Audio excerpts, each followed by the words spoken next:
सभी भक्तों को जय श्री राधे कृष्णा। दोस्तों, आपका स्वागत है आपके अपने YouTube चैनल कलयुग के चमत्कार संतों की वाणी में।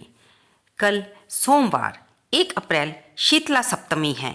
हमारे यहाँ बहुत से भक्तजन ऐसे हैं जो कि शीतला सप्तमी का व्रत भी रखते हैं और कुछ भक्तजन शीतला अष्टमी का व्रत रखते हैं। और अगर आप शीतला सप्तमी पर व्रत रखते हैं तो अवश्य ही आपको ये पता ही होगा कि इस दिन एक दिन पहला बनाया हुआ भोजन यानी कि बासी भोजन माता शीतला को अगले दिन अर्पित किया जाता है। अगर आप सप्तमी का व्रत रखते हैं तो षष्ठी को यानी कि एक दिन पहले आप बासी भोजन बना लें, और अगर आप अष्टमी का व्रत रख रहे हैं तो सप्तमी के दिन बासी भोजन के लिए जो भी आपने बनाना है, पूरी मीठा, उसे बना कर रख दें और सुबह अगले दिन माता को भोग लगाकर उसे परिवार के सदस्यों के साथ प्रसाद के रूप में ग्रहण करें। दोस्तों, अगर आप सप्तमी या अष्टमी जिस दिन का भी व्रत रखते हैं उस दिन कृपया ये सावधानियां बरतें कि अगर आप व्रत रख रहे हैं तो घर में गर्म भोजन ना बनाएं, चूल्हा ना जलाएं। जो भोजन आपने एक दिन पहले बनाया है उसी को प्रसाद के रूप में ग्रहण करें।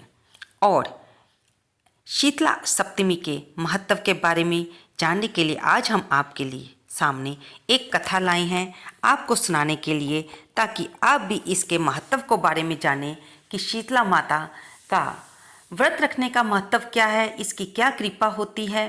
इससे कथाओं से हमें व्रत की महत्ता, उस व्रत से जुड़े इष्ट देव इष्ट देवी के बारे में पता चलता है कि वे अपने भक्तों पर जो भी उनका व्रत रखते हैं उनका पूजन करते हैं, विधि विधान से उन्हें षोडशोपचार से पूजा करके नैवेद्य अर्पित करते हैं, उन पर वे किस तरह से कृपा बरसाती है। आइए सुनते हैं शीतला माता के व्रत का महत्व। एक बार एक राजा के इकलौते पुत्र को शीतला यानी कि चेचक निकली। राज्य में एक काछी परिवार के पुत्र को भी शीतला निकली यानी कि चेचक निकली। वह परिवार बहुत गरीब था, किंतु माँ भगवती का उपासक था। वह धार्मिक दृष्टि से सभी नियमों का पालन करता था। प्रतिदिन नियम पूर्वक माँ भगवती की पूजा होती थी। नमक खाने पर पाबंदी थी, सब्जी में भी नहीं लगता था और ना ही कोई वस्तु माँ को गर्म अर्पित की जाती थी। ना वह खुद खाता था और ना ही बालों को गर्म वस्तु खिलाता था। इस प्रकार उसका पुत्र शीघ्र से ठीक हो गया। उधर राजा पर के पुत्र पर शीतला का प्रकोप हुआ। राजमहल में हवन होता और भगवती के पूजन में राजमहल में ही विविध प्रकार के स्वादिष्ट भोजन बनते। इसका परिणाम ये होता कि उन स्वादिष्ट भोजन के गंध से राजकुमार का मन मचल उठता और वह भोजन के लिए जिद करता। तो अकेला पुत्र होने के कारण राजा उसकी इस अनुचित जिद को पूरा कर देता और वह भी गर्म भोजन खा लेता, जिससे शीतला माँ का घटने की बजाय बढ़ती चली गई।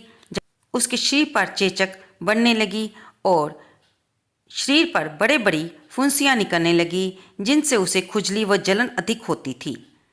उनसे शांति के लिए राजा जितने भी उपाय करता वह सब राजा के पुत्र के लिए निष्फल जाते और वह दर्द से तड़फता रहता।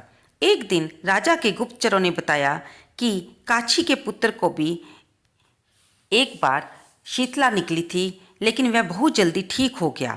तब ये जानकर राजा सोच में पड़ गया कि मैं भी शीतला की इतनी सेवा कर रहा हूँ, पूजा और अनुष्ठान में कोई कमी नहीं है, जहाँ मेरा पुत्र अधिक रोगी होता जा रहा है, जबकि काछी पुत्र बिना सेवा पूजा के ही ठीक हो गया। इसी सोच में रात को सोते समय उसे वस्त्रधारणी माँ भगवती ने दर्शन दिए और कहा कि मैं तुम्हारी प्रार्थना से प्रसन्न हूँ, इसलिए आज भी तुम्हारा पुत्र जीवित है। लेकिन शीतला के समय पालन करने जो नियम होते हैं उनका तुमने उल्लंघन किया है। तुम्हें ऐसे हाल में नमक का प्रयोग बंद कर देना चाहिए। घर की सब्जियों में इच्छुक यानी कि ज़्यादा स्वादिष्ट बनाने की कोशिश नहीं करनी चाहिए, ज़्यादा मसाले नहीं डालने चाहिए, क्योंकि इसकी गंध से रोगी का मन उन वस्तुओं को खाने के लिए ललचाता है। रोगी का पास किसी का आना जाना मना होना चाहिए, क्योंकि ये रोग दूसरों को भी होने का भय रहता है। अगर तुम इन नियमों का पालन करोगे तो तुम्हारा पुत्र अवश्य ही ठीक हो जाएगा। और सारी विधि समझाकर माँ भगवती अंतर्ध्यान होगी। प्रातः से ही राजा ने माँ के कहे अनुसार सभी कार्यों की व्यवस्था कर दी। इससे राजकुमार की सेहत पर अनुकूल प्रभाव पड़ा और वह भी शीघ्र ठीक हो गया। तो दोस्तों, ये थी सप्तमी और अष्टमी के दिन माता शीतला की कृपा की सुनी जाने वाली एक कथा, जिसे कि आप भी अपने दोस्तों के साथ माँ के मंदिर में जाकर सुना सकते हैं। और अगर आप कहीं जा भी रहे हैं, कार में, रास्ते में भी आप इस कथा को सुन सकते हैं।